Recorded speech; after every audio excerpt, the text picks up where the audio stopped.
Homeless man asks Keanu Reeves, "Can you give me $1?" Keanu's response is shocking. The rain drizzled softly on a cold evening in downtown Los Angeles. The city was alive with the hum of cars, the chatter of pedestrians, and the occasional buzz of neon signs. On the corner of 5th and Main, a man sat with his back against the brick wall of an old diner. His clothes were tattered, his hair unkempt, and his eyes carried the weight of stories untold.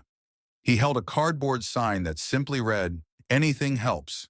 Keanu Reeves had just stepped out of a nearby bookstore, a bag of novels in one hand and a coffee cup in the other. He wore a simple black coat and jeans, his beanie pulled low over his head. To most passers-by, he looked like an ordinary guy. But to those who noticed, he was unmistakable. Keanu had always been known for his humility and down-to-earth nature, despite his fame. Yet even he tried to keep a low profile when out in public. As he walked past the diner, the homeless man looked up and hesitated for a moment before speaking. "Hey," the man called out softly, "can you spare $1?" Keanu stopped in his tracks. He turned to face the man, studying him for a brief moment. Instead of reaching for his wallet, Keanu crouched down to the man's level. "What's your name?" Keanu asked, his voice warm and kind. The man seemed taken aback. Most people either ignored him or threw change his way without a word. Chris," he replied hesitantly. "Well, Chris," Keanu said, setting his coffee down beside him, "tell me, if I gave you $1, what would you do with it?" Chris frowned, unsure if this was some sort of trick. "I don't know. Probably get a coffee or something to eat." Keanu smiled faintly. "Fair enough. But what if I told you $1 could do more than that? What if it could change everything?" Chris laughed bitterly. "With all due respect, man, $1 doesn't go that far these days." Keanu didn't laugh. Instead, he reached into his pocket and pulled out a crisp $1 bill. He held it up between them. "You're right," Keanu said. "$1 by itself isn't much. But sometimes it's not about the money. It's about what you do with it. Do you believe in opportunities, Chris?" Chris tilted his head, confused. "What's that supposed to mean?" Keanu leaned closer, his gaze intense. "It means I'm not just going to give you this dollar. I'm going to offer you a choice.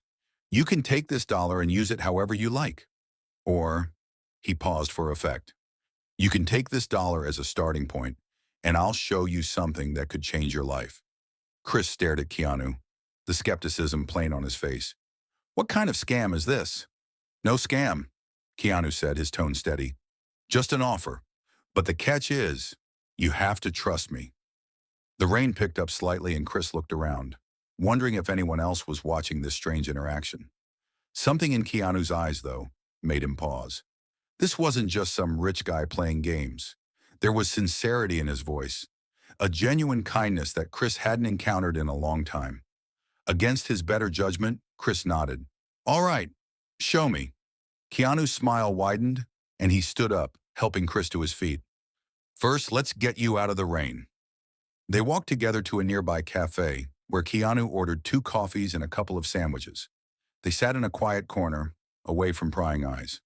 For the first time in years, Chris felt like someone was actually seeing him, not just the ragged exterior that everyone else avoided. Keanu slid the $1 bill across the table.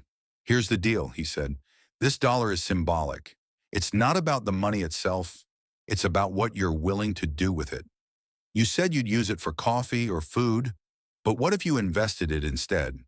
What if you used it as a stepping stone?" Chris raised an eyebrow. "Invest it? In what?" "In yourself," Keanu replied simply. "Everyone has something they're good at, something they're passionate about. What's yours?" Chris hesitated, the question catching him off guard. I I used to be good at fixing things," he admitted. "Cars mostly. But that was a long time ago." Keanu nodded thoughtfully. "All right, let's say I help you get back on your feet. You use this dollar as a reminder of where you started. Are you willing to put in the work?" Chris wasn't sure if he should feel hopeful or suspicious. "Why would you do that for me? You don't even know me." Keanu's expression softened. "Because someone once helped me when I needed it most, and I believe in paying it forward." Chris looked down at the dollar, his mind racing. He didn't know if this was some elaborate joke or a genuine act of kindness, but something told him he had nothing left to lose. All right, Chris said finally. I'm in. Keanu smiled and leaned back in his chair. Good. Then let's get started.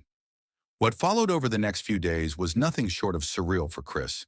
Keanu introduced him to people who ran local workshops, gave him a clean set of clothes, and even helped him secure a spot in a community program for mechanics. Every step of the way, Keanu reminded him of the $1 bill. This is where it started, Keanu would say. Don't forget that. Chris worked harder than he ever had, driven by the belief that someone saw potential in him. Slowly but surely, his life began to change. But just as things seemed to be improving, something unexpected happened. Chris had just completed his first full week at the workshop, fixing cars and rediscovering the skills he thought he had lost. The grease-stained overalls felt like a badge of honor, and for the first time in years, he felt a spark of purpose. Keanu had been true to his word, checking in occasionally and offering quiet encouragement. Chris was beginning to believe that maybe, just maybe, his life was turning around. One evening, as he locked up the garage, a black SUV pulled up outside. A man in a suit stepped out, his demeanor sharp and intimidating. Chris froze. Something about the man felt off. Chris Walters? The man asked, his voice cold and professional. Chris nodded hesitantly. Yeah, that's me. Who's asking? The man extended a business card. My name is Martin Crane. I work for a private investigations firm. I've been hired to locate individuals for legal matters. We need to talk. Chris's stomach dropped. His first thought was that it had something to do with his past. Unpaid debts, perhaps, or some legal trouble he'd forgotten about during his years on the streets. I don't know what this is about, Chris said, his voice shaky, but I don't have anything to give you. Martin raised an eyebrow. I'm not here for money. I'm here because someone left something for you. A long time ago. You might want to sit down for this.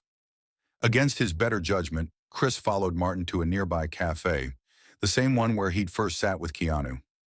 Once seated, Martin pulled out a sealed envelope and slid it across the table. This was left in trust for you over 10 years ago, Martin explained. The person who left it requested it be delivered when you showed signs of turning your life around. Chris stared at the envelope, his hands trembling. Who left this? I'm not at liberty to say, Martin replied. But I can tell you this much. They believed in you even when you didn't believe in yourself. Chris hesitated before opening the envelope. Inside was a handwritten letter and a bank statement. His eyes scanned the letter first. Dear Chris, if you're reading this, it means you found your way back to the person you were always meant to be. I've been watching from afar, hoping that one day you'd rise above the struggles and find your strength again. The enclosed bank account is yours. It's not a fortune, but it's enough to give you a fresh start. Use it wisely and remember, you are capable of so much more than you realize. With love, Mom. Chris's breath caught in his throat. He hadn't thought about his mother in years. She had passed away when he was in his late 20s, long before his life had spiraled out of control. The memory of her voice, her unwavering belief in him, came rushing back. He looked at the bank statement. The account held $25,000, a modest but life-changing amount. He couldn't believe it. His mother, even in her absence, had somehow found a way to give him hope. Tears welled up in his eyes as he looked at Martin. Why now? Why didn't I get this sooner? Martin leaned forward. Your mother set very specific conditions. She wanted you to prove to yourself that you could make it without relying on a safety net. She believed that once you started believing in yourself, you'd know what to do with this. Chris sat in stunned silence, the weight of the moment almost too much to bear. For years, he had felt abandoned, forgotten by the world, and yet, all along, someone had been rooting for him, leaving him a lifeline when he needed it most. As Chris left the cafe that night, the envelope clutched tightly in his hand. He felt a strange mix of emotions, gratitude, disbelief, and a renewed sense of responsibility. But the twists in his journey were far from over. A week later, Chris received a call from Keanu. I've been hearing good things, Keanu said. How about dinner? My treat. They met at a quiet restaurant, and Chris recounted everything that had happened. He told Keanu about the envelope, the letter from his mother, and the bank account.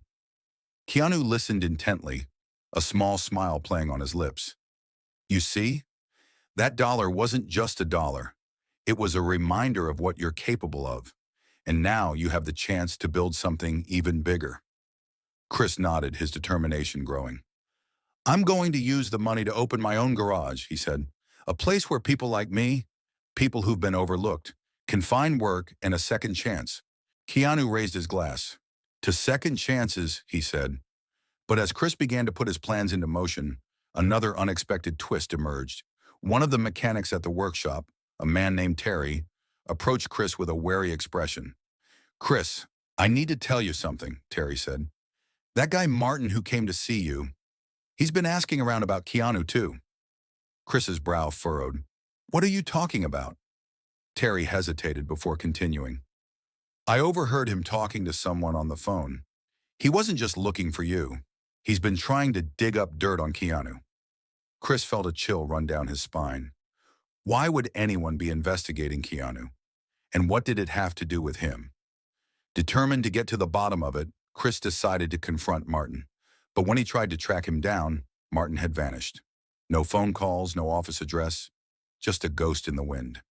It was then that Chris realized his journey wasn't just about rebuilding his own life.